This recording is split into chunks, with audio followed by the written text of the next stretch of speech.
Hello, మీలో ఎంతమంది IPL చూస్తున్నారు? ఎంతమంది ఆర్సీబీకి ఫ్యాన్స్ ఉన్నారు? ఈసారైనా ఆర్సీబీ కప్పు కొట్టాలని ఆ దేవుని ప్రార్థిద్దాం. అయితే నాకు ఎప్పటి నుండో ఒక డౌట్ ఉండే అనమాట. అది మీతో షేర్ చేసుకుందామని ఈ వీడియో చేస్తున్నా. మ్యాటర్ ఏంటంటే, ఐపీఎల్లో చాలా టీమ్స్ ఉన్నాయి కదా. అయితే ఆ టీమ్స్ ఆడినప్పుడు వాళ్ళ ఫ్రాంచైజీస్ ఓనర్స్ ఎవరైతే ఉన్నారో, లైక్ మన కావ్య గారు, ప్రీతి జింటా గారు, అంబానీ గారు, షారుఖ్ ఖాన్ గారు, ఇలా వీళ్ళంతా మ్యాచ్ జరుగుతున్నప్పుడు వాళ్ళకి కేటాయించిన గ్యాలరీలో కూర్చొని వాళ్ళ ప్లేయర్స్ని ఎంకరేజ్ చేస్తూ ఉంటారు. అది మనందరికీ తెలిసిన విషయమే. బట్ నాకు ముంబై ఇండియన్స్ ఓనర్స్ ఎవరైతే ఉన్నారో వాళ్ళు కొంచెం డిఫరెంట్గా అనిపిస్తారు. ఎందుకు వాళ్ళ గ్యాలరీలో కూర్చోరు? గ్రౌండ్ పక్కన ఒక మంచి సోఫా, ఒక పక్కన ఒక కూలర్, ఒక పక్క ఫ్యాన్ పెట్టుకుని ఎందుకు చూస్తుంటారు? ఎందుకు వాళ్ళకి అంత రెస్పెక్ట్ అనుకోవాలో ఇంకేమనుకోవాలో?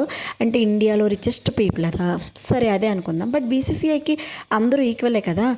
వాళ్ళు కూడా వాళ్ళతో సమానంగానే రిమైనింగ్ టీమ్ మెంబర్స్ని ప్లేయర్స్ని హ్యూజ్ అమౌంట్తో కొంటున్నారు కదా. మరి వీళ్ళకి ఎందుకు ఎంత రెస్పెక్ట్? నాకు ఈ ఐడియా సీజన్ స్టార్ట్ అయిన నుండి ఉంది. మీకు ఏమైనా తెలిస్తే ప్లీజ్